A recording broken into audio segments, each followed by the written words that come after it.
Around the world, 218 million children are involved in child labour. Child labour is any work done by children that is dangerous, keeps them from getting an education, and is harmful to their health and development. India is home to the largest number of child labourers in the world.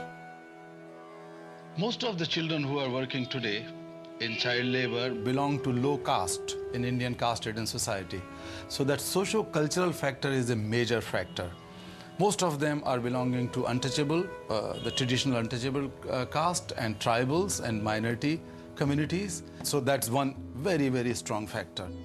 The number of children are forced to leave the villages, or sometimes the labor recruiters go in search of cheap labor, and they look for those areas which are poverty-strict areas, those areas which have floods and waterlogging, the areas which have drought, so drought-hit areas, natural disasters, definitely. So it's a combination of several factors. And of course, these people who are being trafficked are the poor people. And beside poverty, the illiteracy and ignorance of the parents and community is also a major factor. In 1989, the United Nations adopted the Convention on the Rights of the Child. This is an international agreement recognising the special rights of all children to be treated fairly, equally and with dignity. It states that rights are non-discriminatory. They are for all children, not just some.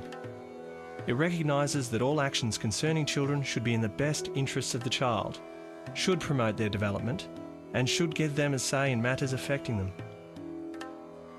The rights are grouped into 4 key areas.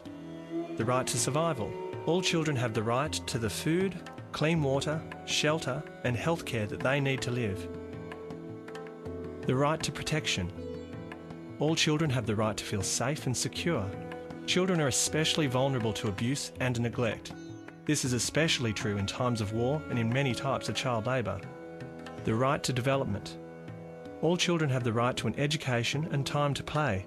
Children need opportunities to grow and develop in all aspects of community life. The right to participation. All children have the right to be involved in the life of their communities, to express themselves and to participate in decisions that affect them. This is essential for children to protect themselves from abuse and exploitation. Child labour infringes on all of these rights. Unfortunately, we have the largest number of child labour in the world. At least 60 million children, according to non-governmental statistics, are still working in various forms of child labour. So it's a serious problem. But when we talk of child labour in India, about 70% of these children are working in agriculture sector, in fields and farms, in rural economy, and rest are working in construction industry like stone mining, quarries, brick kilns, and then small-scale industries everywhere. Then you can find quite a large number of children working in household activities like domestic child labor. And then you can find children working in street restaurants and entertainment industries all across India. Child labour has existed for generations and is not easy to eliminate. But all around the world, people are working to address the causes of poverty and put an end to child labour. This involves improving education for children and adults, community development, and improving incomes.